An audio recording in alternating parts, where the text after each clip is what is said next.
La Liga for a little bit, shall we? Because before the Clásico, Barcelona will be in action up against Girona, and they have a little bit of bouncing back to do after they were absolutely walloped by Sevilla before the international break. But it's not good news for Hansi Flick and his men because they have a whole bunch of injuries. They're going to head into this game against Girona pretty banged up. I mean, Rafinha still out, Robert Lewandowski now joining that list as well. It looks like he'll be out for about 4 to 6 weeks. They're still without Joan Garcia. Good news is, though, Lamine Yamal should be back for this one. But let's talk about Barcelona a bit closely, Robbo, because as I said, they have some bouncing back to do. You look at the injury list as well, but you still feel like they have enough to beat Girona, who are struggling at the bottom of the table there. However, their confidence surely must have taken a hit after that game against Sevilla. Yes, I'm sure it has taken a hit. Got the injuries as well. But the confidence will be down because the system that worked so well for them last year is looking fragile now. Last year, and you have to commend Hansi Flick for playing it. It was a brave decision. We're going to play offside. How to get Barcelona, especially with that high line. But please explain to me why he's still so stubborn with it. He doesn't seem to want to change. Didi? I don't know. Well, I was asked the question last year in February, March, when obviously got to the business end of the Champions League. For me, they've never been contenders last season.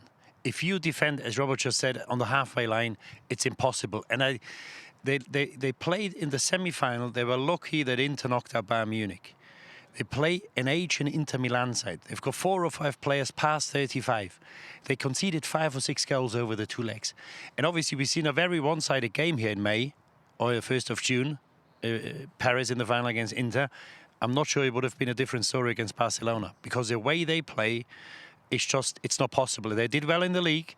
I know he won the Champions League with Bayern Munich, did ever so well. I think where he's good at, Hansi, is form a relationship with the players. But we shouldn't forget in Munich, he won the Champions League when it was COVID.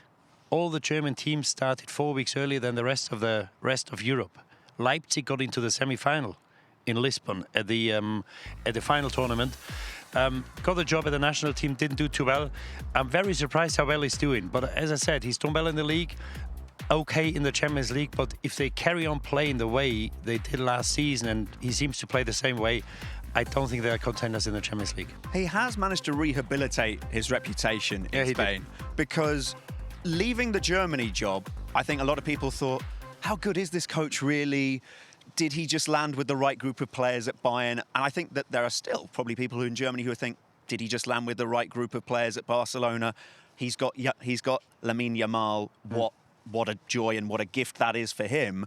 But I'd say that I put him in a similar bracket to Thomas Tuchel in terms of how here's a coach who's gone abroad, not really appreciated for the person that he is, or the character or the coach that he is in Germany, and seen, I would say, if I was generalising, going a bit over the top, seen as a bit of a kind of a grumpy, who is this guy?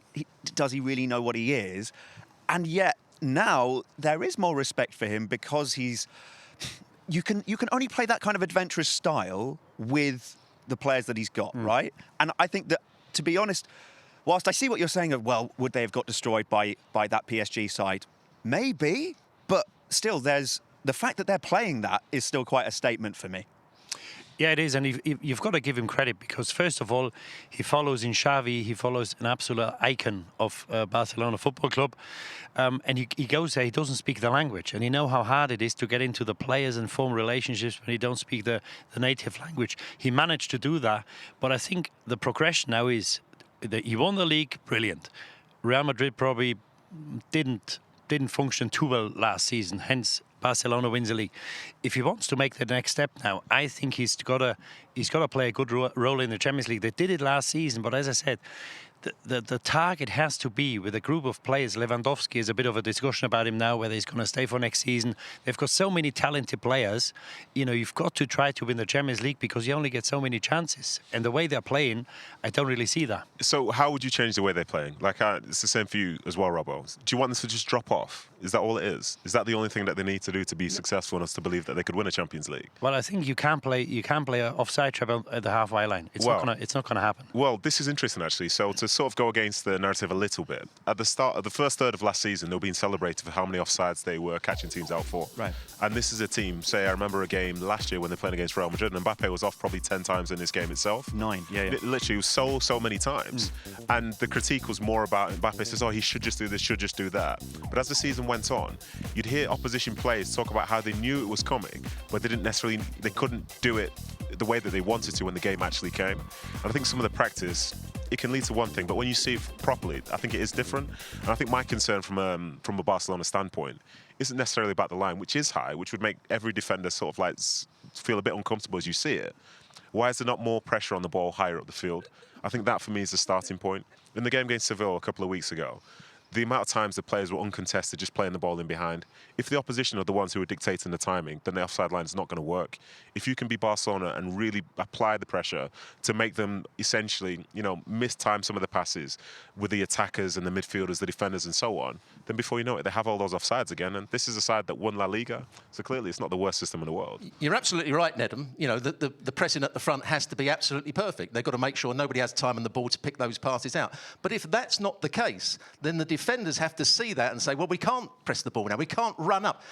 Never have I worked with a team or seen a team play that actually run up to play offside. Usually you let people run offside. You hold your ground and let people run offside. Barcelona actually run up to play people offside. And they can't do it now because there's not so much pressure on the ball. There's not had the sort of the continuity of the back players, the two centre-halves all last year were the same two, so they knew how to play it. So they have to see the danger. You squeeze up to then drop off, so that when that ball's played forward, you're then going back in to defend it. At the moment, they're still coming up as the ball's being played back in behind them. So the players that are running through not only 2 or 3 yards away from you, they're 15, 20 yards away from running 1v1 against the goalkeeper. They've just got to make better decisions as a back four, and the coach has got to instill that into them. All right, well, like I said, some bouncing back for Hansi Flick and Barcelona to do. It will be on ESPN, that match. They are playing against Girona right before the Clásico, so make sure to tune in and join us 30 minutes before for the pre-show. Plenty more La Liga on ESPN coming your way, as well as Real Madrid will be in action away to Getafe on Sunday.